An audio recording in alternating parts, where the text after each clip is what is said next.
Entre 1993 a 1996, Hideaki Anno começou a pré-produção de Neon Genesis Evangelion. Como eu expliquei no meu vídeo passado, foi um momento turbulento para ele, a empresa Gainax e o próprio Japão. Mas é uma crença comum que um artista precisa estar amadurecido até chegar na idade em que vai fazer sua obra-prima, geralmente essa faixa sendo dos 30 aos 35 anos. E que surpresa, quando o primeiro episódio de Evangelho saiu, Anno tinha exatamente 35 anos. E foi uma obra que mudou o planeta eternamente.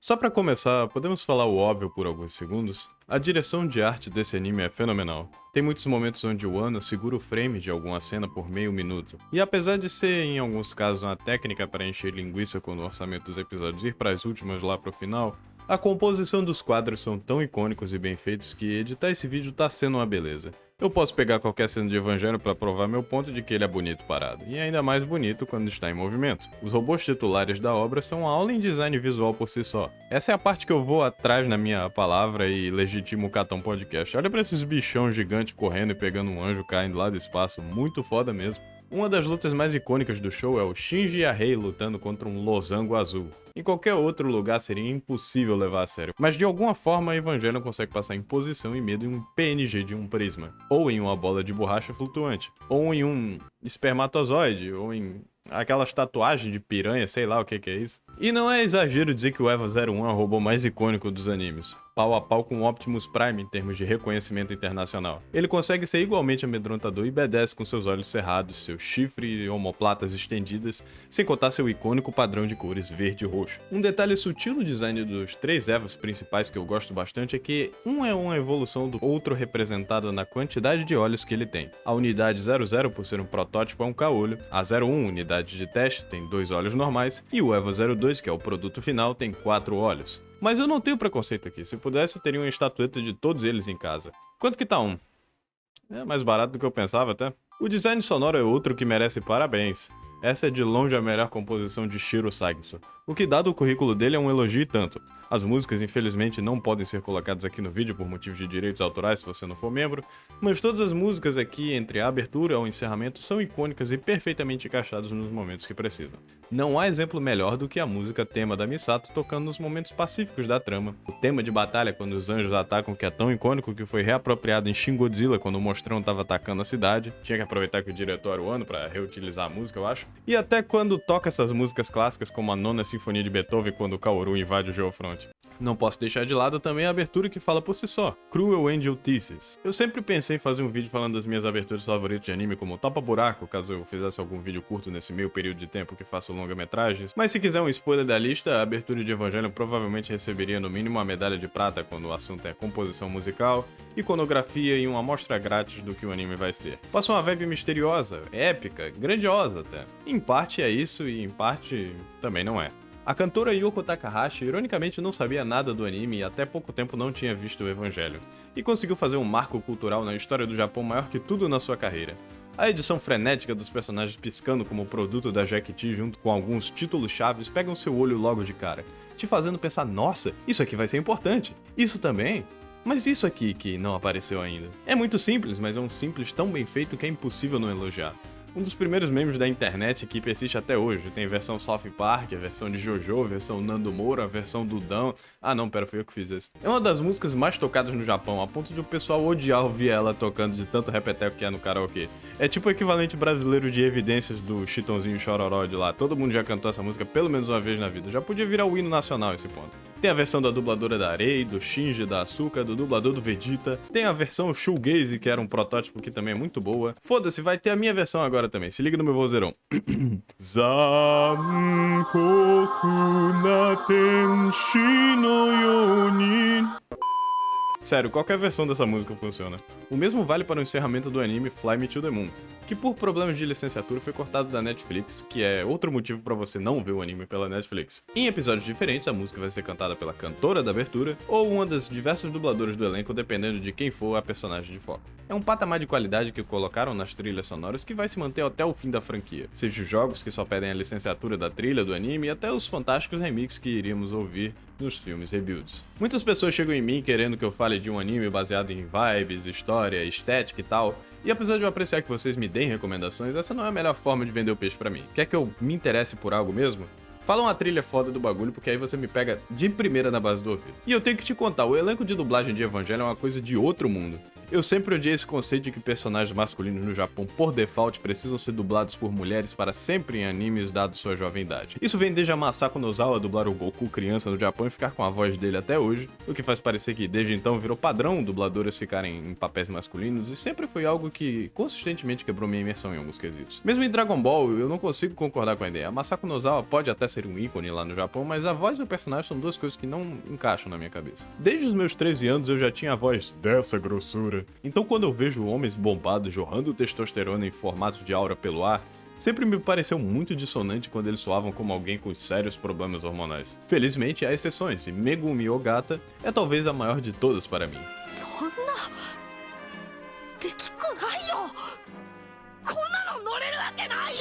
Shinji era pra ser uma mulher, como falamos no vídeo passado. Ele só não foi porque depois de Nadia e Noriko, era pedir demais do ano um mecha com 3 personagens femininas e não cansar de escrever as mesmas dinâmicas. Ele é um personagem com traços bem femininos, sensível, retraído, emotivo, ainda mais para a época. Então essa sensação dele ser um garoto que transpõe esses traços positivos, assim como os negativos relacionados à sua fragilidade, sua covardia e seu narcisismo vedado, são tons que dão vida à performance a ponto de dizer que é o ponto alto da carreira de Megumi Ogata. Ela mesma concordaria, os gritos que ela dá durante a série são de gelar o coração.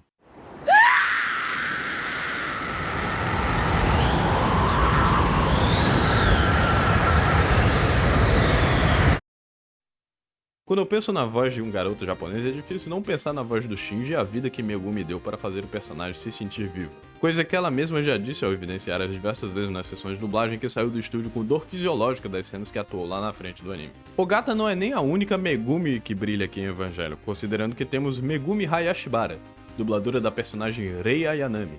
Ela é outra com a voz e alcance extremamente impressionante. Rei é uma personagem feita para ser estoica, fria, até mesmo creepy com o quão sem emoção ela é. Por isso as sutilezas das suas emoções, quando entregues, têm que ser notáveis, mas ainda inibidas o bastante para não parecer explosiva. Algo que fica ainda mais impressionante quando você lembra que ela dubla mais 3 personagens na obra. A mãe de Shinji Ikari, Yui, esperto isso aí, e também a Unidade 01 quando ela dá seus temidos uivos.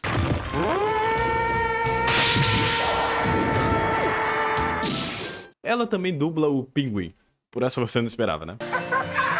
Ela tem uma carreira extremamente diversa, coisa que você não imaginaria pela voz tão característica que ela fez para a boneca. Não podia deixar de falar da Asuka e sua dubladora Yuko Miyamura. Ela é outra com a carreira extensa e longo alcance que não vejo nenhuma outra pessoa fazendo uma performance que não esteja tentando imitá-la, já que imitação é a melhor forma de elogio. Eu tenho até um pouco de pena dela, porque ela já disse que não consegue ver certas partes do anime ou dos filmes por causa da dor física que sente ao ver Asuka sofrendo. Haviam sessões tão intensas e pesadas que ela saía sem voz ou chorando por considerar a personagem praticamente sua filha e não conseguir dissociar os eventos traumáticos que ela passa com sua vida pessoal.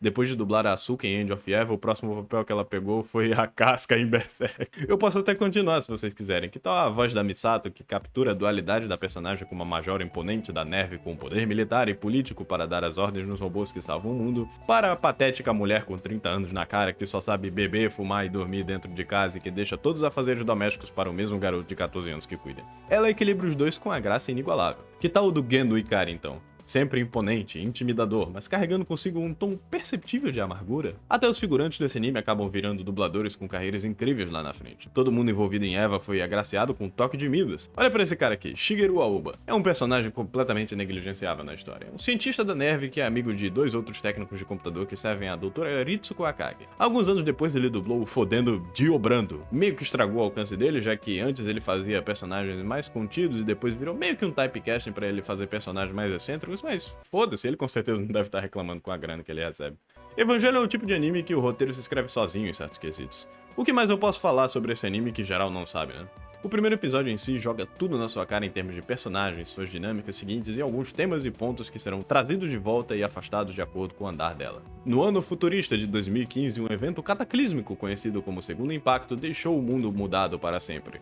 O Segundo Impacto, no ano 2000, foi onde uma ameaça destruiu o Polo Sul e as calotas polares, mudando o eixo de rotação da Terra e matando metade da população humana no processo, assim como pelas guerras subsequentes por recursos que vieram disso aí. Como se o cenário não fosse apocalíptico o suficiente, mesmo depois do Japão se recuperar e estabelecer uma base militar forte na nova capital Tóquio 3, eles têm que se preparar para lutar contra os 15 anjos que virão tentar acabar com a humanidade, vindo atrás do primeiro anjo Adão, que foi responsável pelo segundo impacto e ameaçando causar o terceiro. E para salvar todos nós, quem melhor do que crianças de 14 anos? Tem um motivo pra isso, mas não é dito logo no primeiro episódio. Esse aqui tá mais pra... Conheça Shinji Ikari. Eita porra, um monstrão gigante tá fudendo a cidade. Rápido, chame a aliciadora de menor de idade. A beleza de Evangelho realmente está nas pequenas coisas e nos detalhes sutis, já que começamos com a cidade completamente evacuada. Não tem ninguém aqui por causa do primeiro anjo Sachiel já estar tocando terror, mas mesmo assim, chamado para seu dever e para ter alguma chance de encontrar seu pai, Shinji está parado no meio do nada num orelhão, aguardando que alguém o tire dali, ou talvez escolhendo a morte de uma forma silenciosa. Até aparecer no fodendo Alpine A310, a Capitã Misato Katsuragi, pronta pra encontrar o moleque, tendo enviado uma foto sugestiva circulando seus peitos para que ele tivesse interesse nela. Uma coisa que eu preciso apontar aqui é que, acima de tudo, Evangelion é muito engraçado. Tipo, o mais icônico de Eva são os episódios finais e a lobotomia coletiva que vemos na instrumentalidade humana, mas nada disso teria peso se nós não víssemos os personagens tendo traços comuns para pessoas de todas as idades. Misato aparece fodona, toda sexy, querendo seduzir o Shinji a fazer a coisa certa, mas ele é bem sarcástico e rápido nas respostas, botando ela pra baixo sempre que pode enquanto é mal informado sobre a situação. Rapidamente, essa ideia de Girl Boss Femme Fatal é desconstruída quando vemos ela chorando que fudeu o carro numa explosão quando faltava 30 prestações pra ela pagar tudo. Ou quando ela começa a frear o carro igual uma doida porque tomou um coice do Shinji. Uma bomba atômica foi jogada no anjo atacando a cidade e o máximo que isso fez foi deixar o bicho paradinho. Deu mais dano no carro da Misato do que no Sachiel mesmo. Kaunchon. O ano demorou 6 meses para esse episódio sair e ele ainda conseguiu fazer um erro de digitação em inglês, boa. Aqui conhecemos mais alguns personagens chaves da trama. Essa é Ritsuko Akagi, cientista-chefe da NERV e amiga de longa data da Misato. Ela também tá dando horrores pro pai do Shinji, mas isso não veio ao caso agora. O mais importante da Ritsuko que você precisa saber é que você devia mandar uma DM pra mim de extrema urgência se você tem essa aparência. Tipo, caralho, agora. Uma breve exposição acontece onde descobrimos que o EVA 01 na verdade tem chances mínimas de funcionar. A possibilidade de ativação é de 0,00000000000000000000000. Isso quer dizer que não funciona? Não. Ainda mais quando não se teve treinamento prévio para o Shinji, porque nem ele sabe por que ele foi chamado pra neve. Pra ele era só uma reunião de pai e filho depois de 3 anos sem contato. A narrativa criada só pela composição desse celuloide já dizem tudo da cena. Gendo, mesmo depois de tanto tempo sem ver Shinji, paira em cima dele tanto como uma autoridade, como a sombra de seu passado. Tendo abandonado seu filho quando criança após a morte de sua esposa Yui para administrar o projeto EVA, vemos sua frieza e total falta de empatia à sua própria carne e osso, não se importando com o que Shinji tem a dizer ou sequer tentar formular um pedido de desculpas. É só, entra no robô, Shinji. E sabe qual é o pior? Ritsuko e Misato estão do lado do Gen e colocar o moleque em perigo mortal para que salvem o planeta. Eles estão desesperados dado a chance, mas o medo que se deve ter em estar nessa situação está longe de ser desproporcional. Muitas pessoas, em primeira assistida, ou só por serem burros, acreditam que o Shinji é um covarde por não achar da hora ganhar um Megazord de presente do papai querido e destruir a porra toda. Apesar de achar que essa é uma situação de fantasia de poder para muitos, eu gosto muito que ele odeia o EVA e tudo que envolve pilotá-lo, assim como o Ano odeia tudo que envolve processo criativo. Ele cria uma relação tóxica de validade que vai se fortalecendo na série de que as pessoas só apreciam pelo que ele faz, não porque ele é. Muitos também falam que Eva é uma desconstrução do gênero mecha, mas sabemos que a palavra desconstrução perdeu sentido na bolha de animes desde que o Alexandre Esteves falou que Hunter x Hunter desconstrói o shounen porque a trupe fantasma anda de trem. Eu discordo dessa ideia, eu acho que os personagens de Evangelho desconstroem a si mesmos e a ideia do que é ser um herói. Em outros animes populares que estavam saindo nos anos 80 e 90, tínhamos Kenshiro, o JoJo's, Kenshin, Yusuke Urameshi, Son Goku, personagens que não tremiam quando o assunto era ser chamado para a ação, até se deliciando na ideia da violência, da ideia de crescer ou aprimorar suas experiências de vida usando das lutas como um veículo. O máximo que tínhamos no gênero mecha era Rei Amuro lentamente descobrindo sobre os terrores da guerra e os traumas subsequentes que ele tinha enquanto amadurecia. Porém, Eva leva essa lógica um pouco mais longe.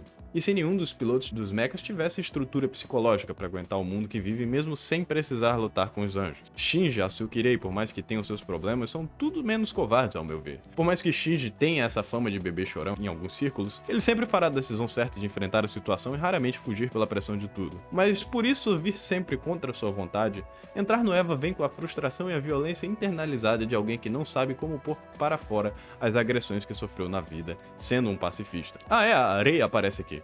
Ela não chega a brilhar no primeiro episódio, já que ela está um pouco machucadinha, mas é ela que serve como uma ponte entre Gendo e Shinji aqui ao decorrer da história. Shinji é forçado a ser um herói por entender a chantagem que seu pai faz alegremente, ligando tão pouco para o bem-estar dele ou de convencer seu filho com palavras, quando ele pode simplesmente mostrar que é capaz de matar uma outra adolescente debilitada caso Shinji recuse. Porém, sua conexão com a Unidade 1 já se mostra incrível quando o EVA o protege antes mesmo de ligar com o piloto dentro. E é aí que a putaria finalmente começa. Shinji é colocado no robô onde é submerso em um líquido chamado LCL que o permite entrar em melhor sincronização com o EVA, enquanto os deixa respirar debaixo d'água. É uma analogia direta que os pilotos estão voltando nos úteros da mãe, com direito a uma versão gigante da bolsa miniótica onde os bebês ficam na gravidez. Só que aqui esse retorno às origens faz tudo menos bem para as crianças. Shinji sai para o combate com toda sua glória. O anjo Sachel e a Unidade 1 se encaram e... fim.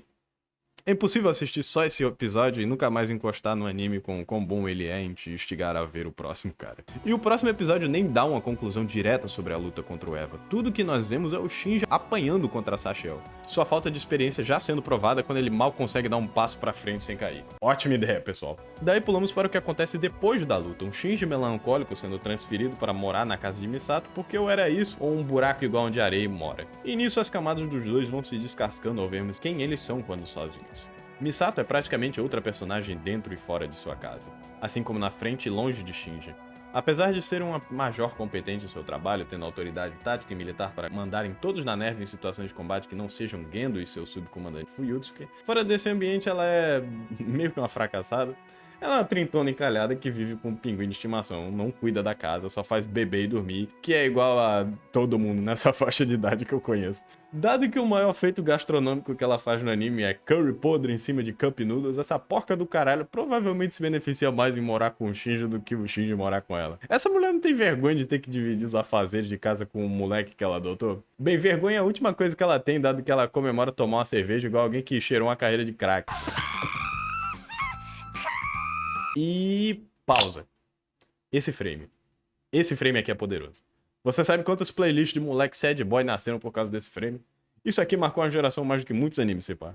Na dúvida, não dê muita corda nos doidinhos por aí que tem foto de perfil com essa imagem específica. O contraste entre como Misato e Shinji tratam um ao outro nos dá uma dinâmica interessante. Em parte, Misato vai ser uma espécie de figura materna para Shinji enquanto pulando vários estágios da maternidade. Estágios bem importantes como o amadurecimento e superação de seus próprios traumas para ser uma adulta responsável o suficiente para cuidar de si mesma. Há várias instâncias onde ela tenta disciplinar o Shinji e passar a imagem de alguém que ele possa confiar. Mas muitas vezes essas mensagens mistas entre flertes, ordens e carinhos faz com que ela nunca seja inteiramente nem chefe, nem mãe, nem guardiã, nem figura sexual adequada.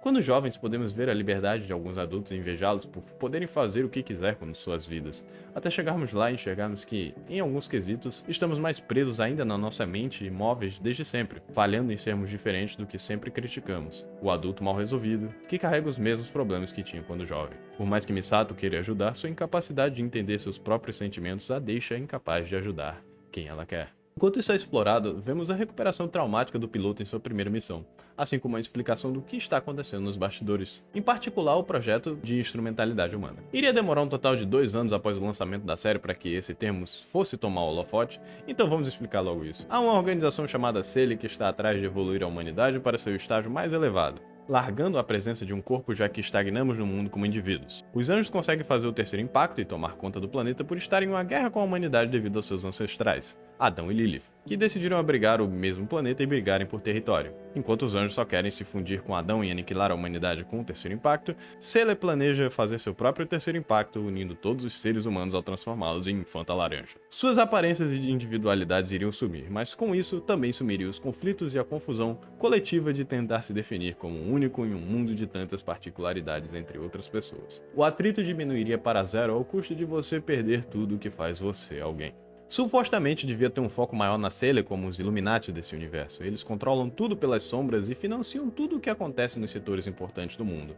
Dado que o sistema Magia é um grupo de 3 supercomputadores em EVA que simula tudo nas cidades e monitora desde como o EVA está funcionando até as eleições democráticas onde as pessoas acham que fazem a diferença, e que tem 5 desses espalhados nos 5 países mais importantes do planeta politicamente falando, parece que EVA realmente tinha algo mais político a dizer ao morar nessa distopia, ser tão normalizado. Mas aí aconteceu algo muito infeliz durante a produção de Evangelho que fez com que eles segurassem a barra na hora de falar sobre isso. O culto de Shoko Asahara atacou os metrôs do Japão e a TV Tóquio não ia deixar isso passar nem fudendo. Uma pena, pois a substância definitivamente está aqui, mas nunca é o foco e é um problema que Evangelho terá bastante ao decorrer da série. E então, só então, vemos a conclusão da luta que fez grande parte da cidade ser destruída.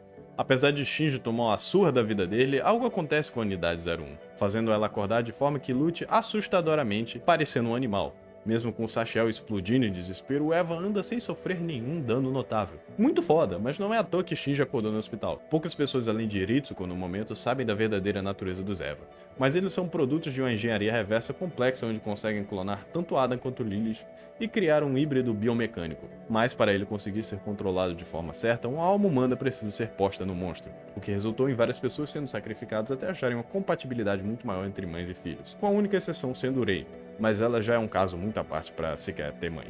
Vamos chegar nisso eventualmente. Então faz sentido analisar as ações da Unidade 01 como sua mãe Yui de alguma forma ainda consciente dentro do bicho, protegendo o filhinho. Muito se fala sobre como Gendo Ikari é o pior pai do mundo, mas o mau caratismo de Yui como mãe é algo muito pouco discutido quando se fala da série. Ignorando o fato de ter se apaixonado com esse buraco negro de carisma aqui, ela era parente de um dos membros chaves da Sailor, o que a deu liberdade no projeto Eva para provar diretamente muitos dos eventos importantes da série. E para ter certeza que Shinji carregasse uma memória de seu legado, ele foi forçado a ver sua mãe sendo absorvida dentro do Eva e morrer em sua frente.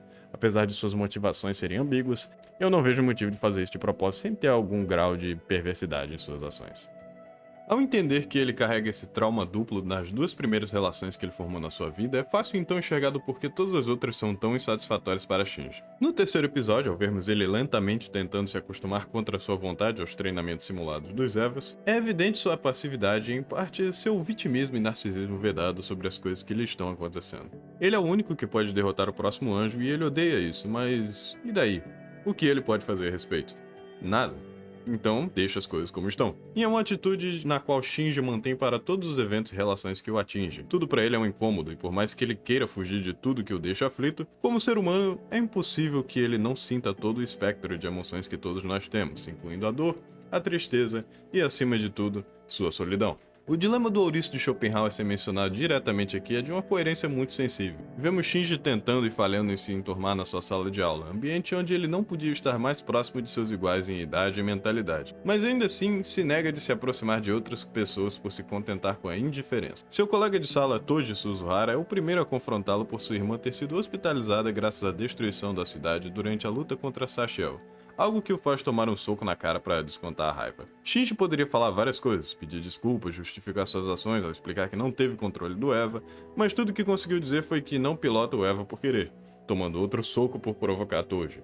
De acordo com fontes externas, todos os alunos da saga 2A são pilotos em potencial. Todos eles foram criados do berço para serem peões da Nerve. Só que acontece que Rei e Shinji foram os primeiros e os mais próximos de Gendo. Shinji pode não saber disso, mas se abrir sobre sua condição para os outros colegas pode ser algo positivo. Ele já tem atenção na sala por isso, mesmo que talvez seja indesejada. Conversar sobre seus problemas pode trazer o conforto sobre si mesmo, enquanto nos aproximamos de alguém que possamos entender e nos apoiar. Logo, pelo medo de uma rejeição ao próximo, somos os primeiros a rejeitar o outro, e por consequência, nós mesmos, pelo medo de se machucar. Não podemos amar alguém sem aceitar que o amor também quer dizer se questionar, confrontar seus piores traços e se aproximar psicologicamente de forma que você seja aceito melhor e por mais pessoas que refletem seu bom estado mental. Nessa definição, Shinji não foi amado e por isso é incapaz de amar alguém até esse ponto da história. Pessoas como Shinji têm essa tendência reducionista de diminuir as pessoas ao seu redor quando têm reações explosivas ou negativas a ele ou em seu círculo. E é algo que replicamos diversas vezes em nossa vida por besteira. Essa pessoa que eu não conheço é fácil de descaracterizar e odiar odiar pela distância que tenho entre ela e eu, independente de suas características físicas ou traços de personalidade estarem ocultos justamente pelo condicionamento social aprendido por sofrerem demais em serem honestos e se magoarem em se expor para o público errado. Todo mundo que discorda de mim é burro e raso e não entenderia o que eu passei porque minha vida é difícil. Mas quando o assunto sou eu e você, nada disso. Somos complexos, seres pensantes, intelectuais, boêmios tridimensionais. Entender o grau de profundidade de nossos cérebros iria requerir uma enciclopédia para anotar todas as nossas particularidades. Ou pelo menos é o que todo mundo gosta de dizer enquanto olha demais pro próprio umbigo. É por isso que ao entrar no EVA para ver a luta contra o quarto anjo, o combate vira pano de fundo para que Toji e Kensuke possam tentar compreender na pele o que Shinji teve que passar para manter a paz por mais uns dias em Tóquio 3 e a pressão em ter que fazer isso novamente sem saber quando o próximo virá. E, ironicamente, apesar disso resolver os problemas que ele tinha com os colegas, isso cria um outro problema com Misato, que briga com ele por não obedecer às ordens de bater em retirada e decidir matar Shamshel, faz os dois terem uma briga séria que faz Shinji contemplar nunca mais pilotar o EVA e ir embora da cidade. Foi estranho descobrir durante minha pesquisa da obra que esse quarto episódio foi o único deles em que Hideaki Anno não dirigiu ou escreveu, essa função sendo dada para seu co-roteirista Akio Satsukawa, como também foi um que por muito pouco não foi cortado da produção inteira, já que queriam ir logo para a luta do Ramiel e o desenvolvimento da Rei. O que me parece um absurdo, porque esse episódio é a ponte que une as duas sagas por ilustrar o que Shinji faz ao tentar fugir. Ele está perdido, andando pela cidade, implorando que alguém o note, que alguém perceba ele sofrendo e o salve. Na perspectiva dele, é injusto ele ter sido repreendido quando fez a coisa certa, destruir o anjo como eles queriam, e ao conversar com Misato sobre o assunto com o próprio, ele já consegue ver a completa submissão e a falta de expectativa que ele tem para a sobrevivência e o bem-estar de si, falando que se algo der errado e ele morrer, ele não liga. Misato não tem raiva de Shinji por si só. Ela obviamente carrega um pouco de culpa por forçar um moleque a estar nessa situação indesejada, mas ter que ouvir isso repetidamente é algo que a irrita e a faz descontar sua raiva nele, mostrando a imaturidade e afastamento emocional de alguém que deveria o acolher. Ao encontrar Kensuke e passar uma noite com ele por pura sorte, Shinji consegue entender que seu colega de classe também tem uma vida difícil. O garoto também não tem mãe e admite ter inveja de Shinji apesar de tudo, porque ao crescer brincando de soldado e de guerra, cultura herdada de um mundo pré-segundo impacto que não existe mais, ele ainda tem a noção propagandista de que a guerra é algo heróico, que morrer em batalha é o dever de todo homem. Conceito que Shinji, por estar na linha de frente, não podia discordar mais. Ele não quer furar a bolha de Kensuke e destruir o que suas fantasias significam para ele como jovem iludido usando de seu entretenimento como uma paixão para viver e aturar o vazio. Mas ao fazer isso, ele só se aliena mais dentro de sua própria casca de sofrimento chamada de mente. E o mais irônico é que, após Misato concordar que talvez Shinji mereça sim um futuro melhor que não envolva o risco de morte e agonia constante do que pode vir no futuro além do período turbulento que já é a adolescência, ele faz as pazes com Toji da forma mais macho possível, dando um socão na cara dele como um pedido de desculpas. E até que ele é bom de porrada, viu? Nossa! Pode não parecer, mas se você briga com um moleque na escola e depois faz as pazes com ele a ponto do mais forte ganhar seu respeito, você acabou de fazer uma amizade que vai durar pra vida inteira. Eu falo isso por experiência. Misato tenta encontrar Shinji uma última vez agora que ele foi demitido, seja para pedir desculpas ou apenas dizer adeus, mas o trem acabou de chegar e tudo parece perdido, até que de repente, vemos que Shinji, de forma inusitada, desistiu de desistir. Por bem ou por mal, ele decidiu continuar a pilotar o EVA. Não porque ainda quer morrer e não dá valor à sua vida fora do EVA ou de seu pai, apesar disso voltar periodicamente pro personagem, mas porque a esse ponto ele já estabeleceu vínculos fortes com quem encontrou. E dizer adeus seria negar as coisas boas que tal conforto emocional lhe oferece. Com isso, Shinji é bem-vindo em casa mais uma vez, se sentindo mais seguro nas mãos da capitã de forma muito mais aconchegante do que poderia antes de resolver tal atrito entre ela e consigo mesmo. Tadaima.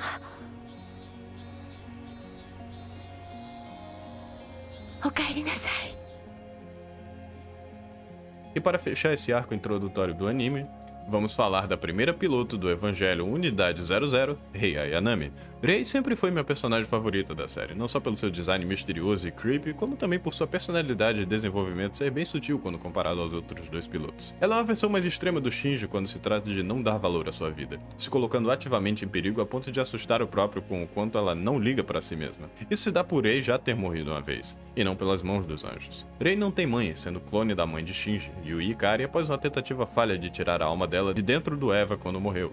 É um paralelo interessante aos 3 personagens da família Ikari, da mesma forma que Gendo parece apenas um Shinji com barba, Rei é uma Yui de cabelo azul e olhos de coelho. Como se isso não bastasse, sua sincronia com Eva é devido a ela ter um DNA clonado diretamente de Lilith, e a alma da Unidade 00 ser, pelo que parece, da primeira clone da Rei. A frase-chave da personagem é: se eu morrer, eu posso ser substituída. Dentro da neve há vários clones de Rei prontos para serem usados, já que o plano original, caso nenhum piloto estivesse à altura, era só mandar Rei várias vezes para o combate e trazê-la de volta em outro corpo caso morresse. Por já ter passado por isso uma vez e estar na expectativa de acontecer de novo, Rei é programada para viver sem muito apego ao mundo. Mesmo morando em Tóquio 3 bem antes de Shinji, ela não tem amigos, não fala com ninguém além de Gendo. Sua casa, quando visitada por Shinji, é um buraco sem personalidade alguma. O garoto pode tropeçar em cima dela pelada e ainda pegando nos peitos dela de brinde, algo que daria qualquer reação para uma menina comum, e o máximo que Rei faz é pedir com leve incômodo que ele saia de cima dela. Talvez ela nem lembre 100% disso, mas há memórias resquiciais da primeira Rei que morreu ainda quando criança. O Eva com certeza lembra disso, já que assume o controle em um dos testes e acaba ferindo Rei gravemente no processo, que é o motivo dela passar os primeiros episódios fora de cena. A primeira, ainda quando pequena, tem a memória de ser enforcada pela mãe de Ritsuko, Naoko, criadora do sistema Magi, por Rei xingá-la de velha e de inútil. Não por vontade própria, mas por comportamento imitado de Gendo, que falava isso para ela pelas costas de Naoko, alimentando sua paranoia de que Gendo não a amava de verdade, apenas usando seu intelecto pela conveniência e para preencher o vazio de ter perdido Yui. Com Naoko se matando após enforcar Rei e quebrar seu pescoço, Ritsuko assume sua posição, tanto como cientista-chefe, como amante de Gendo. Sim, Shinji tem, 5 candidatas para mãe presente e quem ganhou foi a pedófila que não estava nem na competição. É tipo quando o Patrick ganha a corrida de caracóis usando a rocha, assustador. Com isso, a segunda Rei aprende por herdar da primeira a sabedoria de que falar demais, ter emoções demais, é algo perigoso. Então não é que ela é incapaz de sentir, mas sim que ela reprime todas as suas emoções em um nível extremo e considerou isso seu normal. Ela vive se sustentando com o mínimo, sem desejo de experimentar algo mais além de seguir ordens. Porém, assim como a primeira Rei, a segunda ainda tem uma dependência enorme por Gendo Ikari. É estranho ver nesses primeiros episódios o quanto Gendo é emotivo, a ponto de ser quem salva a Rei do acidente do Eva 00 com preocupação alarmante. Talvez seja por ele ver Yui nela, talvez por realmente sentir apego a Rei, mesmo que ela seja substituível, mas isso despertou um vínculo real com a menina na qual nasce uma razão para viver. Tanto que as únicas reações fortes dela vêm quando Shinji fala dele. Rei começa a finalmente enxergá-lo como sua pessoa própria. Por ironia do destino, o filho de Ikari acaba encontrando significado em lutar pelos outros ao ver a satisfação que dá ao estar do lado de alguém que está na mesma situação que ele. Mesmo que ela seja retraída emocionalmente, ele fica muito triste em ouvir que Rei não liga para morrer quando vão lutar contra Ramiel, por não ter nada para voltar para ver, nenhuma motivação maior para viver. Então, apesar do apego e do tratamento especial que Shinji sente ao ver Rei sendo sua escudeira do raio laser de Ramiel, ele é incapaz de retribuir o favor, enquanto Rei não sabe o que fazer. E ao pedir para ela sorrir, mesmo que inconscientemente obedecendo ordens como fazia com Gendo, ela sorri. E é um sorriso com tamanha inocência e honestidade, com tamanha vontade genuína de sorrir, que é impossível não se contagiar e sorrir com ela. É nesse episódio onde podemos ver de forma mais clara onde a vontade de Ano em falar sobre como a geração mais nova pode quebrar o ciclo de repressão que lhe foi ensinada da geração passada. Um tema que não só se aprofunda quando você sabe o contexto cultural do Japão nos anos 90, como se você já passou por algo similar. E, bem, tem um motivo de eu me ver mais na Rei do que no Shinji, apesar de achar os dois personagens bem construídos. Tem certas coisas sobre minha vida pessoal que nunca achei que ia revelar por ser bem desconfiado de amizades ou das pessoas maldosas que existem na internet, mas para passar melhor a mensagem e ser mais transparente com quem é meu fã, assim como dar um conforto para quem já passou por situações similares, acho que tem um compromisso empático para que essas pessoas se sintam nem que um pouco menos sozinhas. Eu tenho um nome extremamente genérico. Sempre teve pessoas com nomes igual ao meu em todas as minhas escolas. Não só isso, mas era o nome do meu avô, que havia falecido na infância da minha mãe, e também era o nome do primeiro filho que minha mãe ia ter, se ela não tivesse perdido o bebê no parto. Por anos, ela sempre teve vontade de ter um filho homem, mesmo que não tendo estrutura financeira ou psicológica para cuidar de um. O que resultou na minha irmã nascendo em um ambiente precário para ser negligenciada, e logo depois, eu. Com meu pai e minha mãe tendo um relacionamento tóxico e abusivo com todos nós de casa, logo ele foi embora quando eu tinha 2 anos de idade, daí então eu passei a ser o homem da casa. Tudo era me dado, seja em termos de atenção indesejada ou brinquedos ao troco de sempre obedecer a ela. Sem nunca me impor, ou tudo seria tirado de mim, por ela me pôr como prioridade ao invés de investir em qualquer outra instância da sua vida. E por meu nome ser associado com outras pessoas da sua família que lhe davam traumas também, eu não era chamado pelo meu nome nem na minha casa, senão era um gatilho para ela. Juntando todas essas circunstâncias, isso criou uma criança e um adolescente que não sabia quem era, nem era capaz de experimentar seus gostos. Eu não podia ter um celular por minha mãe querer monitorar o que eu fazia, não podia usar um computador porque minha mãe fazia questão de ficar literalmente atrás de mim o tempo todo, e me observando. Se ela surtasse porque eu pedi para me afastar, a culpa seria minha. Não havia nada na qual ela não tivesse algum comentário incômodo para se impor sobre mim como propriedade. E com isso, nunca me impus. Há muitas coisas que eu vejo sobre mim hoje, como não me enxergar como pessoa, não ser capaz de sentir meus próprios sentimentos, não saber o que fazer com minha vida por ter agência própria agora, são coisas que vejo que foi por isso. Por ser sempre o invisível que não chamava atenção em todo lugar que eu ia. Por ninguém poder saber como eu era no meu íntimo, pela dor e pela vergonha que isso trazia, e como ninguém poderia me entender sem me julgar ou me magoar no processo. O que eu fiz para compensar? Eu me afundei em jogos e animes. Às vezes eu não sei dizer se valeu a pena, porque claramente ainda há algo atrofiado em mim socialmente que resulta nesse escapismo de viver apenas para sentir prazer na arte, e não nas pessoas ao meu redor. Mas ao ver momentos como o Rei sorrindo, posso ver que estou menos sozinho. Que escritores transpõem na arte o mesmo sentimento de solidão na multidão em seus projetos, de serem vistos sem serem enxergados, da vontade de proteger alguém enquanto não sabendo cuidar de si, de como procuramos figuras paternas nos outros pelos nossos nos falharem. Por mais difícil que seja sentir ou estar presente no seu próprio ambiente, ver pessoas como Shinji, Rei e Misato terem esperança um no outro, mesmo carregando toda essa bagagem jogada pela vida, é algo que pode nos inspirar até mais do que uma conversa com as pessoas ao nosso redor que não nos entendem. Não se preocupe em quem é você, porque você vai se questionar isso até o fim da sua vida. E até por bem ou por mal, rejeitar quando pessoas criam narrativas que não combinam com como você se vê. Se preocupe em estar mais presente, sentir mais, se expressar mais, e mostrar isso de forma que você esteja contente com a identidade que criou.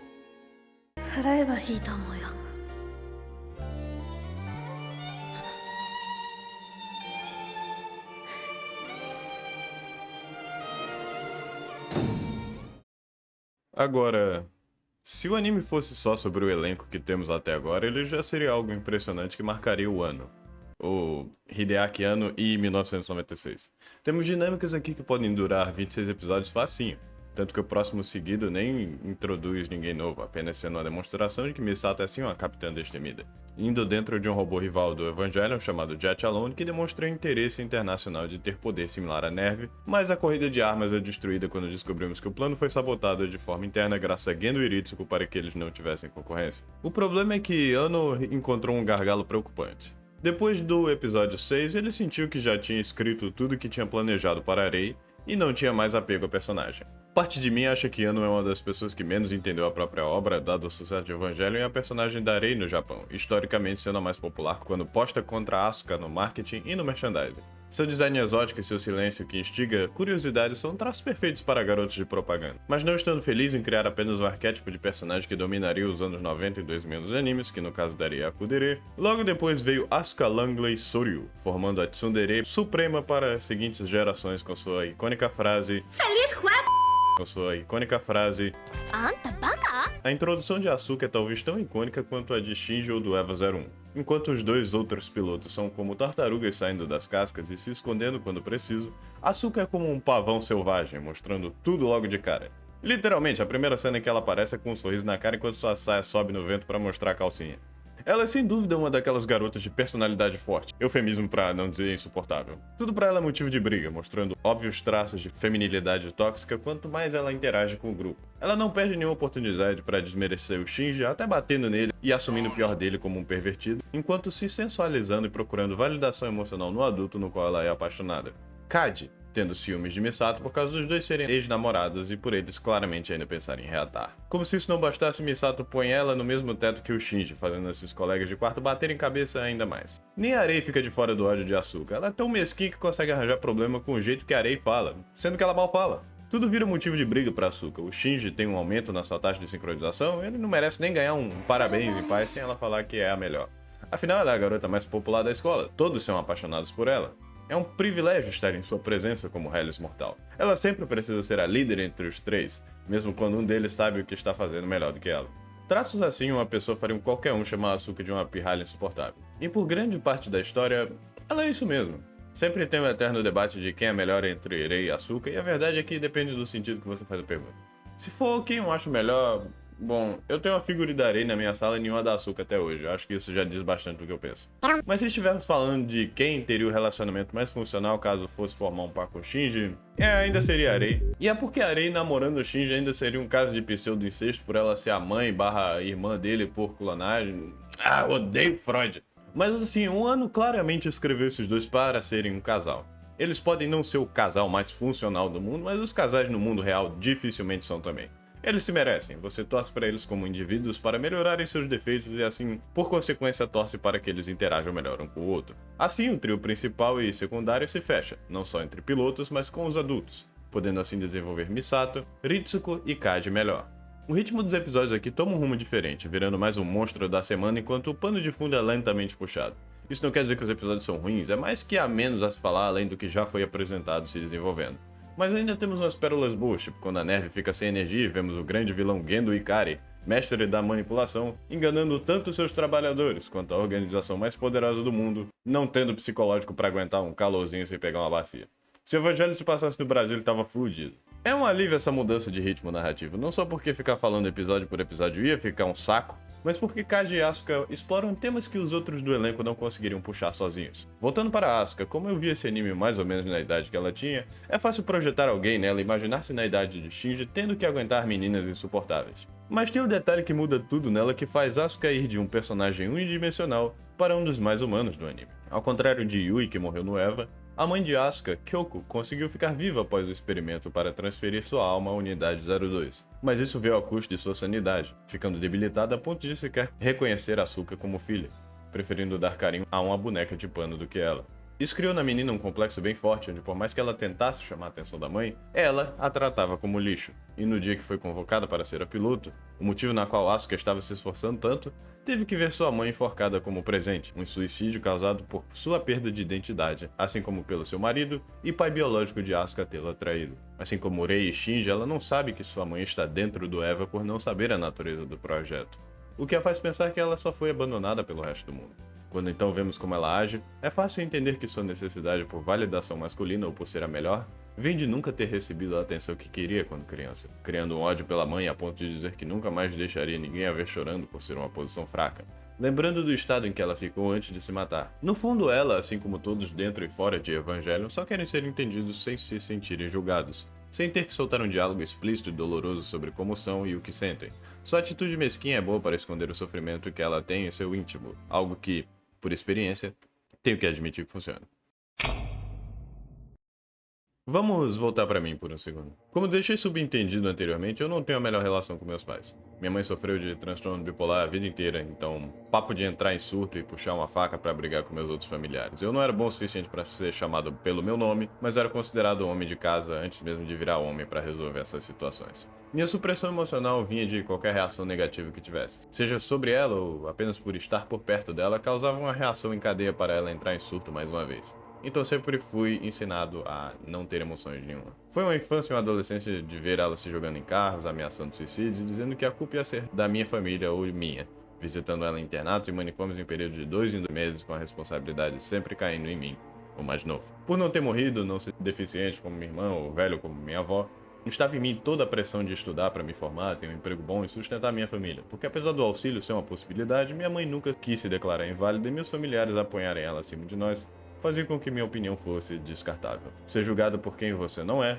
ainda mais pelas duas pessoas que são mais cruciais para a formação da sua identidade, é um rótulo interno muito pesado de se lidar. E ver esses comportamentos tão cedo enquanto não podia me expressar em meu próprio lar, causou minhas próprias crises suicidas a ponto de eu desistir de me matar por não prestar nem para isso quando eu larguei aquele lugar. Por um tempo na internet e na vida real, eu criei uma personalidade mais forte e agressiva para lidar com isso. Funciona, é ótimo na verdade. Eu devo ter um ego grande por isso mesmo. Olha o quanto que eu passei quando tanta gente não aguentaria metade disso. Ajuda a espantar muita atenção indesejada e companhia de quem você não quer nada a respeito. Mas e quando você quer alguém do seu lado? E quando você vê amizades e contatos que podia ter sumindo?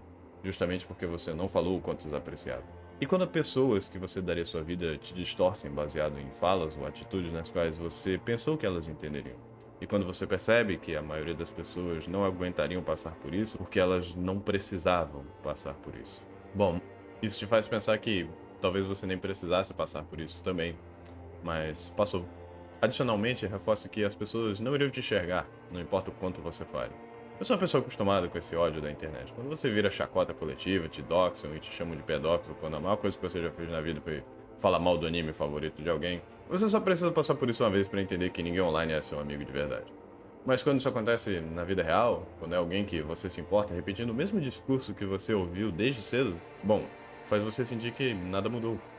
Mesmo que você não se identifique com você no seu passado, o fato de que as pessoas continuam não te enxergando por quem você é na base da má fé só faz isso mais alienante. Você pode viver várias vidas e para alguém você sempre só vai ser a versão pior de si, ou até uma versão que sequer existe. Pra que lutar, sabe? Pra que nadar contra a maré quando as pessoas não se dão o esforço de te ver como algo mais, mesmo quando você tenta fazer isso? Eu sempre vivi nessa ambição descontrolada, meu perfeccionismo sempre foi visto nos meus vídeos, minha demora é produto da minha pesquisa, da minha revisão, da minha capacidade de absorver e refletir e transpor essas emoções para vocês, sozinho. E eu tenho orgulho disso. Orgulho é o que me criou. Eu fui de um ninguém no meu quarto implorando pra morte me levar para alguém que recebe vários comentários elogiando a mim e a meu trabalho. Chega até a ser estranho estar acostumado com tanto ódio gratuito para ver que sou sim apreciado e visto com honestidade. Mas nosso cérebro é negativo por natureza. Para cada 9 elogios, a primeira ofensa vai ficar na nossa cabeça por ser o que ouvimos diferente. E para cada 9 ofensas, o primeiro elogio vai soar alienante e que não merecemos isso. E com essa mentalidade, com esse viés, é difícil sentir que você é capaz de mudar. Ou que as pessoas podiam ser mais fáceis, que você poderia sim ter mais a provar do que seu orgulho. Quando eu vivia o que a Asuka passava, obviamente ia rejeitar um personagem assim. Mas tendo o dobro da idade que tive na primeira vez que assisti Evangelion, é difícil não olhar pra ela e achar que ela merece um abraço, porque ela é só uma criança. Os adultos em Evangelion, no caso, Kaji, Misato e Ritsuko, também refletem isso, que não mudamos porra nenhuma quando viramos adultos. Misato só entrou na neve por causa do seu pai ter morrido no segundo impacto e ela ser o único sobrevivente. Mesmo nunca respeitando, esse trauma a marcou o suficiente para ela se definir como capitã. Ritsuko, mesmo odiando sua mãe igualmente, agora está acobertando Gendo e todos os projetos secretos que acontecem na neve e na sede, se tornando sua mãe em todos os sentidos. Kaji, apesar de não ter uma backstory, no anime pelo menos, serve como agente triplo para o governo japonês, Sailor e a neve, enquanto também tentando intercalar o que sobrou do relacionamento da Misato. O mais funcional dos três não sabe nem quem é, e o maior prazer da vida dele é comer mulher com daddy issues. E se for pra ser sincero, tamo junto, Kaji, é isso aí, bate aqui! Mas há resquícios de sentimentos que não se foram do namoro deles. Por mais que tenha sido tumultuoso, o sentimento é mútuo que ainda há algo ali que pode dar certo. Sendo amigos da faculdade, tendo morado juntos, há circunstâncias fora de suas vidas que o impedem de ser quem queriam ser um para o outro. Mas é por saberem o quão bom foram os momentos onde as coisas davam certo, que Misato se afastou, com ela mesma falando que Kaji lembrava demais do pai dela por focar demais no trabalho, e não dar atenção para ela o bastante. No fim, todo relacionamento começa com um ar de superficialidade. O conforto que vem de ter alguém que gosta da sua lataria, mas se você quiser se aprofundar, você precisa entender que amar não é um calor do momento ou uma boa foda. É estar presente nos momentos difíceis. Saber manejar juntos algo que incomoda um só. Não é à toa que falam na saúde e na doença quando vão se casar. Ser adulto é isso, uma repetição dos mesmos problemas e sentimentos que você teve. Talvez você tenha se iludido que com dinheiro, emprego ou mudança de ambiente, você mudaria também. Mas por bem ou por mal, você ainda é você, e terá que fazer o processo de cura dos seus traumas de dentro para fora. Para Shinji, por um momento, as coisas parecem melhorar. Ele recebe um parabéns de seu pai ao derrotar o anjo Ireu, e visita com ele a lápide de sua mãe, tendo um breve momento de conciliação que por um mísero instante faz parecer que Shinji e Gendo podem sim ter uma boa relação, apesar dos dois fugirem dos próprios laços familiares da última vez que viram Yui. Mas o Evangelho é assim, te dá uma migalha de esperança antes de te afundar no buraco mais uma vez. Asuka, como sempre sendo a pior coisa que aconteceu na vida do Shinji, manda-o para lutar no lugar dela contra o novo anjo Leiliel, uma bola que aparentemente não ataca ninguém, até o primeiro tiro ser dado e ele absorver Shinji em seu interior para morrer. Muito obrigado, Asuka. Tudo isso porque ele estava bem e te passou no teste de sincronização. Vagabunda. Misato, já tendo uma suspeita da natureza verdadeira dos Evas, questiona e briga com Ritsuko sobre o que ela não está dizendo sobre as operações e a importância de salvar o Eva no lugar do Shinji, mostrando o remorso de colocá-lo em perigo que Asuka não mostra. Quando o Arei tem que te pôr no lugar por você estar sendo insensível, é difícil de defender. Enquanto isso, vemos Shinji preso em espaço vazio. O Eva só consegue aguentar um curto período de tempo ligado, e mesmo em repouso, a filtração de oxigênio uma hora iria parar. E até salvarem ou matarem Shinji, ele fica preso com seu pior oponente, seus pensamentos. A aula em caracterização continua mandando brasa, com Shinji pedindo ajuda para quem confia mais até quem confia menos, indo da lista de prioridades de Misato, Rei, Asuka, Ritsuko, e só depois ele pede ajuda ao seu pai, mostrando assim a desconexão que ele tem enquanto, ironicamente, estando ainda dentro de sua mãe. Misato, ao ver o quanto se parece com Shinji, se sente duplamente culpada por mandá-lo para a morte em um momento onde as coisas estavam começando a funcionar. E quando tudo parece perdido, Yui acorda do Eva. A unidade 01 sai melada de sangue da bola flutuante. Mesmo aparentemente sem energia nenhuma, a mamãezona acorda e levanta sozinha, sem precisar de ajuda externa, sendo tão intimidador quanto sendo foda. A sequência de episódios que vem aqui, do 16 ao 21, é um ato que deixa animes inteiros no chinelo. Depois de tudo isso, o foco estranhamente foge dos outros personagens para voltar à escola de Shinji e seu colega Toji Suzuhara, que ao contrário dos personagens apresentados até aqui, é um personagem estranhamente funcional. Ele também não tem mãe e às vezes parece meio introspectivo, mas fora isso, ele parece bem menos problemático e mentalmente apto para pilotar o Eva. Após a destruição do Evangelho 04 por motivos desconhecidos, o Eva 03 é levado para o Japão para um teste onde Toji seria o piloto. Depois de ter julgado Shinji pelo seu péssimo trabalho defendendo os cidadãos de Tóquio 3, ele agora se encontra na mesma posição, sem confiança alguma de que podia fazer melhor. Kensuke inocentemente gostaria de ser o piloto, já que ele é obcecado por guerras e mecânica. Sua colega de sala Hikari finalmente demonstra seus sentimentos por Toji, decidindo terem mais momentos íntimos almoçando juntos com a comida que ela fez.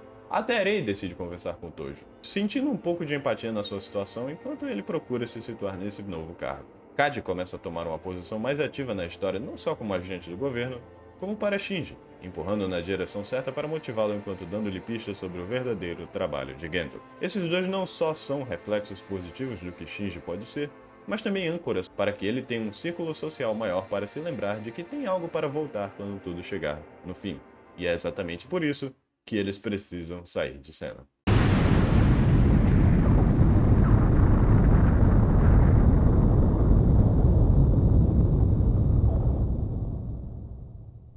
Com o anjo tomando posse do Eva de Toji durante um teste, Misato e Ritsuko são incapacitados durante a explosão da base, fazendo Gendo o comandante da operação enquanto Shinji é o único que não sabe que Toji é o piloto. Querendo testar o sistema de inteligência artificial que Sela queria usar nos Evas, o fato de todos os pilotos terem hesitado matar o anjo por um humano estar sendo possuído faz com que Gendo ligue o piloto automático, estraçalhando o Eva 03 em 1000 pedaços mesmo após o anjo parar de agir. Como se isso não bastasse, ele ainda força Shinji a destruir o Entry-Plug com as próprias mãos, acreditando que matou não só um ser humano, mas seu igual. E quando ele descobre que não foi um assassino, ele vê que quem estava no Eva 03 era seu melhor amigo. Sentindo-se traído por seu pai quando as coisas estavam começando a amenizar entre eles, Shinji quase destrói a neve em um surto se não fosse pelo Gendo mais uma vez, assumindo posse do Eva. Para quem não sabe, era a ideia do Hideaki Anno que Toji morresse nessa cena. Afinal, no primeiro episódio que ele aparece depois, ele tá com a perna a menos e analisando o dano que ele sofreu e o tamanho do Entry-Plug, era pro cadáver dele estar distorcido feito um pano molhado. Mas por decisão dos supervisores, essa ideia não passou porque eles não queriam mostrar nenhuma criança morrendo em horário nobre. O Anno depois foi lá e descontou a raiva matando mais 2 crianças na série de TV. A esse ponto se nota um aumento bem considerável na produção do episódio 19, já que é de longe o episódio mais bem dirigido em termos de animação, por lutarmos contra o anjo que chegou mais perto de matar todos os Evas e causar o terceiro impacto. Mas por consequência disso, Toji fica de fora como um personagem que só tem um último encontro com Hikari antes de desaparecer da história por completo. Do jeito que a conclusão dele foi póstuma e corrida apenas para ele não ser mais utilizado no plot, acho que faria mais sentido ele morrer ao invés de só ser descartado dessa forma. É a partir desse episódio que ficam claras as evidências de que essa mania obsessiva e perfeccionista do Anno de ficar reescrevendo e mudando partes do diálogo e dos roteiros dos episódios uma hora ia pesar. Graças a alguns dos ex-membros da Gainax, temos acesso a roteiros de episódios inteiros que foram refeitos enquanto faltavam semanas para eles serem entregues na emissora para irem ao ar, entregues literalmente no dia que iam para a TV. E isso obviamente não saía barato. Refazer episódios do zero não era só um gasto de tempo, era o dinheiro que a TV Tóquio confiou no projeto no qual o Anno, por ter suas ideias rejeitadas, entrava num loop de feedback onde ele odiava mais seu trabalho durante a produção, ficando mais deprimido, e assim pesando cada vez mais o tom em sua obra. É por esse e outros motivos que considero o mangá de Evangelho de Yoshiyuki Sadamoto a versão definitiva da obra por não sofrer tanto com reescritos e cortes de verba. Mas como vamos ver nessa reta final, há uma certa beleza sim no fato de Eva se desviar do plano original e fazer disso a identidade de seu final. Zeruel é sem dúvidas o mais intimidador dos anjos até aquele ponto. Eles estavam lentamente evoluindo em termos de inteligência e força até ali. Mas a forma com que ele passa pelo Geofront sem dificuldade alguma, corta os braços do Eva de açúcar com o que parece ser corte de papel, o que deve doer pra caramba, e ainda por cima a decapita enquanto ela tenta seguir o ataque, é brutal. Shinji não podia se importar menos com o fim do mundo, até que ele vê Rei corajosamente tentando explodir-se com a bomba que levou para o núcleo do anjo. Mas mesmo atravessando seu campo AT, ele bloqueia o golpe no último segundo. Aí sim Shinji se revigora e entra em uma luta corajosa contra Zeruel, se identificando como o piloto do Eva 01 que precisa salvar o mundo. E justo quando ele parece ter a vantagem, o Eva desliga, fazendo com que tudo se pareça perdido com as cutucadas que o anjo dá no núcleo exposto do Eva. E aí acontece.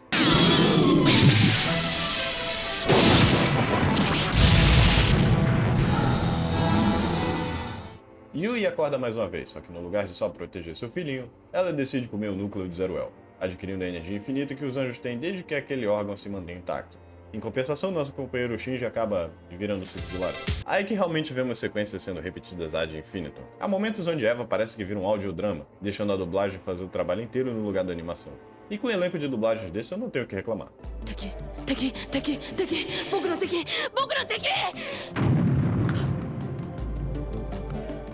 É um fato curioso que o episódio 20 se chama Tecendo uma História 2, Fase Oral, porque pelo que indica esses episódios aproveitaram que nem todos eles eram feitos em ordem para serem mais experimentais, justamente nas sequências que estavam inacabadas. O episódio 14, Traçando uma História 1, podia ser muito bem apenas um episódio de recap que me faz pensar, ufa, me poupei o trabalho de resumir mais um episódio, mas na verdade isso mostra que, mesmo tentando fazer um episódio mais econômico, Anno ainda usa truque de edição e coisas como colorir as vozes e rabiscar nomes dos personagens onde suas silhuetas ou animações deviam estar no storyboard, que poderia parecer preguiçoso, mas acaba sendo um toque detalhista muito charmoso. Geralmente o orçamento de anime são feitos por temporada, o que quer dizer que se um anime tem 13 episódios e você tem 13 mil para gastar na série inteira, o ideal pode parecer gastar 1k por episódio, mas na real, como vai ter episódios mais relevantes e que irão requerir uma direção com mais capricho, é mais algo como 1k no episódio 1, 0,8 no segundo, 0,9 no 3, e assim por diante. E a partir do fim do episódio 20 já podemos ver como o Anno não só tinha extrapolado a grana que lhe foi dado,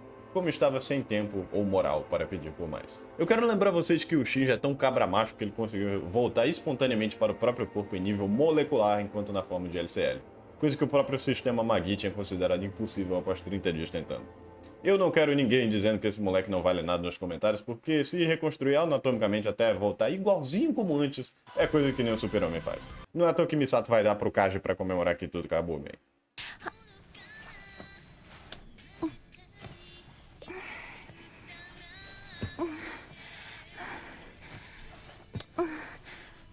Enfim, a sentada foi amaldiçoada porque ele morre logo no episódio seguinte.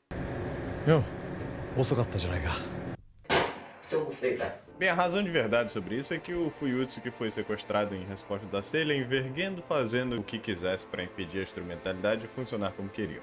Segundo Evangelion 2, a instrumentalidade da Sailor segue uma hierarquia diferente, onde eles teriam um comando maior sim dentro da união de sopa primordial, enquanto Gendo, aparentemente por só querer ficar do lado de Yui, prefere que todo mundo vire LCL sem ninguém mandar em ninguém além dele. No fundo eles querem a mesma coisa, a diferença é quem protagoniza e faz o que na decisão final. Fuyutsuki, sabendo que Yui entrou no EVA justamente para impedir que a Sailor protagonizasse tudo na instrumentalização por ser parente de um membro da organização secreta, contou o plano para Gendo e se uniu a ele desde então. Kaji consegue salvá-lo enquanto atrapalhando os planos dos três envolvidos, mas é morto no processo, mandando uma última mensagem para o telefone de Misato na caixa postal de que se voltasse vivo, provavelmente se casaria com ela. Kiyomon!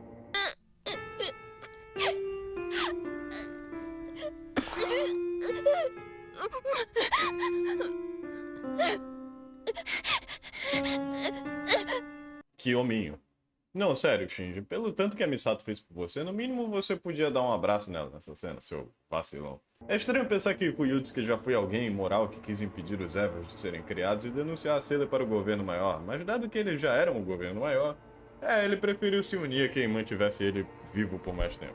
As coisas vão de mal a pior quando o antepenúltimo anjo aparece. O emocional de Asuka já estava ruim quando Kaji desaparece, com Misato não tendo coragem de falar o que houve com ele para as crianças. Mas a sincronia de Asuka só vai descendo com seu Eva enquanto ela cria raiva de Shinji por conseguir derrotar tantos Evas importantes que a derrubaram sozinha, algo que ele nem dá tanto valor, mas pelo Eva ser sua identidade, ela obviamente ia se incomodar. O anjo que ela luta, Arael, é um caso especial que mostra a evolução dos anjos em um nível psicológico. Com a forma que ele ataca sendo remoto, ele consegue mesmo da órbita do espaço entrar forçadamente no cérebro de Asuka e fazê-la reviver todos os seus traumas do passado e presente. Mesmo com ela entrando em colapso com o ocorrido e mal conseguindo atirar no bicho, Asuka recusa as ordens de bater em retirada, preferindo ser destruída em batalha, não só reafirmando seu único valor, como ativamente engajando em suas ideações suicidas até Rei salvá-la usando a Lonça de Longinus, artefato crucial para a instrumentalidade. Mas antes de progredir, precisamos contextualizar uma coisa importante que mostra várias coisas em uma cena só. Vocês sabem do que eu tô falando?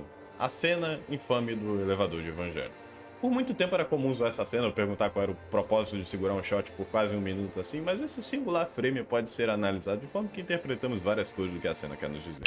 Para começar, essa cena demora porque é para ser desconfortável. Asuka odeia Rei e Rei evita Asuka para que ela não seja ainda mais odiada. Nenhuma das duas quer conversar, e como Rei, a mais passiva das duas, é quem quebra o silêncio, ela também quebra a expectativa de que a mais faladora, Asuka, estaria na frente da câmera, mais perto do espectador. Ainda por cima, só pra gente achar que algo vai acontecer, temos um fake out da Asuka dando uma fungada só pra manter a gente esperto. Até Rei dá uma dica honesta para Asuka, onde ela não vai conseguir se mexer, a não ser que alcance o coração do Eva, a sua alma. Asuka se ofende, falando que Rei não devia ter direito para falar de agência por considerá-la uma boneca, a pior ofensa que ela pode dar para alguém dado que houve com sua mãe. Mas quando Rei concorda que se mataria por Gendo, e dado que Asuka concordou se matar por Kyoko apenas para ela perder para a boneca, terei salvando-a do perigo enquanto Shinja, a única figura masculina que ainda poderia valorizá-la, não está lá pelo Eva 01 ser barrado das operações pelo seu novo núcleo, é a maior humilhação possível para seu psicológico. Mas de tanto rogar praga na areia, parece que Asuka tem sua amarga vingança no episódio seguinte. Armisael mantém o padrão de Arael de invadir a mente dos pilotos, penetrando Rei de forma figurada e literal enquanto a fazendo admitir seu vazio existencial,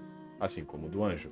O problema é que enquanto Armisael faz isso, o anjo quase consegue iniciar o terceiro impacto, incorporando todos os anjos dentro do Eva 00.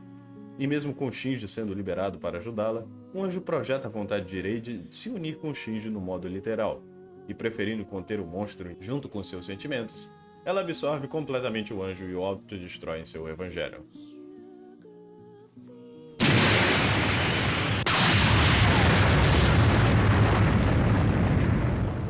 Rei está morta e nós a matamos. Ou talvez não. Rei aparece mais uma vez viva, seu terceiro clone agora tendo o reset da sua personalidade e desfazendo o progresso que teve emocionalmente durante o anime todo. Isso aqui é a verdadeira tragédia. Sua amizade com os outros pilotos sumiu de vez, sua individualidade agora se tornou rebeldia, e apesar de ainda sentir amor por Gendo, já que sua última memória antes de morrer foi dele, essa areia agora entende que só estava sendo usada o tempo todo. E falando em ser usada, Ritsuko sofre uma espécie de humilhação psicológica ao ser entregue no lugar de Rei para responder à inquisição da Sailor sobre matar a reencarnação de Lily. É deixado implícito aqui que ela sofreu alguma forma de abuso ou importunação de teor sexual na cena que os supervisores da TV Tóquio odiaram saber posteriormente, fazendo eles assistirem todos os episódios seguintes após o 24. Entendendo que sua posição de amante e mulher é inútil quando comparada à sua posição como cientista, Ritsuko joga a toalha e entra em desespero, abrindo o jogo para Misato e Shinji, mostrando as clones sem alma da Rei que tinha em reserva, que sempre lembrava de que a única mulher que importa para Gendo é Yui, profetizando o maior terror de qualquer mulher, se tornar exatamente igual sua mãe e falhar onde ela falhou. Ao destruir as Reis vazias, Rei 3 se torna única, mas sua individualidade continua extremamente turva por ainda não saber quem é. Shinji fica bem mais em choque do que Misato ao saber disso. E apesar dela tentar consolá-la, a conotação sexual que a cena implica mostra que Shinji a rejeita por ter medo de pra onde isso vai. Enfim, só falta um anjo agora. Rei está sem Eva, Asuka está catatônica em um nível tão perigoso quanto a de uma crise suicida, mal conseguindo se mexer enquanto espera a morte vir da negligência de seu corpo, e Shinji está alienado com todas as suas relações, o que faz o último anjo aparecer em forma humana para manipulá-lo. Este é Kaoru Nagisa. Kaoru Nigel aqui tem uma aparição minúscula no anime, então você imaginaria que ele não fosse chamar muita atenção. Mas por pura subversão das expectativas, ele virou o segundo bichonem de cabelo branco que iria protagonizar histórias de yaoi na cabeça das Fujoshi da época. O primeiro sendo Sephiroth. Sendo introduzido primeiro como quinto piloto para substituir Asuka, ele consegue usar do EVA 02 sem fazer qualquer outra reconfiguração no robô. Isso é dado por ele ser, pela natureza de um anjo, uma cria de Adão com forma humana. De forma similar a Rei, ele foi criado pela Sailor para... Boa pergunta, na verdade. Pelo tempo que temos com o Kaoru ser muito reduzido comparado aos outros personagens, a agenda dele fica bem mais difícil de se entender. Não sabemos se ele estava sendo manipulado pela Sailor para achar que eles estavam do lado dos anjos, se ele foi mandado para lá só para manipular Shinji e desestabilizá-lo por matar um amigo. O máximo que sabemos dele é o que vemos nessas interações diretas, que são, bem, esquisitas. Podemos especular que, como Rei, ele é uma pessoa que não tem muita interação com o mundo normal graças a Sailor e a ser uma reencarnação de Adão em forma humana, o que me deixa triste que ele não interage mais com ela, dado que eles têm um contraste muito grande, a ponto de ser Rei quem segura o tranco neutralizando com seu H-Field gigante que aparentemente ela tem agora. De novo, queria muito que essa Rei 3 tivesse um pouco mais de foco antes do tempo acabar, justamente por não conhecermos tão bem quanto a segunda. Ou até a primeira, então muito fica só implícito. O que não fica implícito é que Shinji não só é bissexual, como tem uma preferência muito grande por homens. Ele corre e se abre emocionalmente para Kaoru de forma que não vemos fazendo com nenhum outro personagem. Tivemos Misato ativamente dando em cima dele, apesar das implicações disso serem erradas por motivos óbvios. Ele nunca atribui sentimentos de Rei e Asuka, apesar de a série deixar entender que se ele tivesse atitude, elas abririam seus corações pra ele, sim. O Kaoru dá um love bomb fudido no moleque falando que o ama e que nasceu pra conhecer ele, e ele só aceita. Acho que o problema do Shinji não é que ele não era amado, mas sim que ele era só um passivo patético, tanto em sexualidade quanto em atitude. Se ele fosse aberto assim com seu círculo próximo como ele é com sua crush gay, talvez ele não estaria nessa situação. Engraçadíssimo! Puxa vida, então você vai quicar na rola. Você vai quicar na mandioca mastodôntica e veiuda. Você quer mesmo é uma giromba cabeçuda com as veias enormes. Kaoru por muito pouco não chega em Lilith para começar o terceiro impacto, mas eu descobri que ele confundiu Lilith com Adão, e que Adão está fundido em Gendo para começar a instrumentalidade humana. Ele meio que desiste da ideia. Não dando tanto valor para a sua vida, ele decide que Shinji faça a sua escolha. Ou ele deixa o ir e começa um terceiro impacto, ou ele o mata, deixando Sailor concluir seu plano. Ele demora um tempinho para decidir, fazendo Kaoru perder a cabeça de tanto esperar.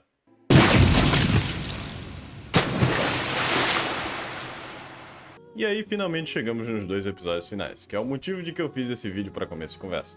O final de Evangelho até hoje é algo divisível e controverso a ponto de preceder a fama do próprio negócio. Ao invés de irmos para alguma conclusão sobre o que vem depois dos anjos, a guerra da Sailor contra a Nerve, os séries Eva ou qualquer coisa que estavam te hypando para ver como o grande confronto da série iria acontecer, não acontece. Quer dizer, hoje acontece. Quer dizer, acontece, mas não vemos como chegamos ali, pulando direto para a instrumentalidade humana. Hoje temos End of Evangelho para ilustrar como essa série de eventos poderia ter acontecido se fosse posta na série de TV, mas eu acho um descuido cognitivo dizer que o final da série de TV e o final do The End são a mesma coisa. Um complementa o outro sim, mas a conclusão temática de Neon Genesis Evangelion, tanto por tom quanto por omissão do ocorrido, já fala por si só de forma que mesmo se The End não existisse, ele ainda falaria sozinho, como já fala hoje. The End como filme já estava sendo conceitualizado por Ano nessa época, já que ele viu a desgraça que a produção tinha se tornado pelo seu colapso, mas também o final ser essa sessão de terapia coletiva do elenco já diz muito sobre como o criador estava se sentindo. Na psicologia tem esse conceito legal chamado contra-transferência,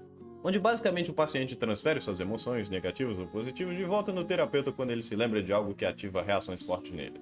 Memórias, traumas, dores, qualquer coisa que ele esteja remoendo de forma inconsciente. O terapeuta, por consequência, precisa ter a resiliência mental de fazer o mesmo de forma que não projete seus próprios problemas no cara que está tentando falar dos problemas dele. É o perigo de tentar ler e aplicar a psicologia em si mesmo ao ler textos da área.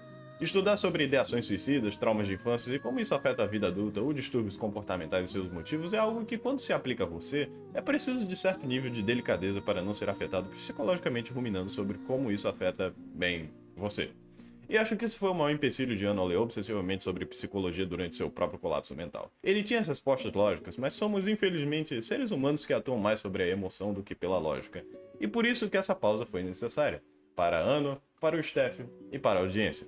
É estranho que, por mais icônico que o final de Evangelion foi e o quanto as pessoas usam de referência estética e parodiam o final do anime, não vi nenhum outro diretor se inspirando e tentando fazer algo igual, no sentido de parar o clímax da história para entrar nos bastidores e deixar os personagens falar o que sentem, enquanto abandonam completamente a estrutura anterior para tentar algo diferente. Para fazer isso precisa de coragem. Coragem que só Evangelion teve e que eu acho que só Evangelion fez bem. Também é fantástico que, apesar do anime estar com a produção em pedaços, ela ainda entrega sequências de animação fantásticas. E a parte com mais capricho do episódio é na cena cômica onde Shinji se imagina tendo uma vida normal sem os Evas. É uma quebra de ritmo tão grande que publicaram 2 mangás sobre isso e inspirou vários jogos. Que quer ou não, queríamos muito que esse moleque fosse feliz em uma dimensão paralela. Mas por que ele faz isso?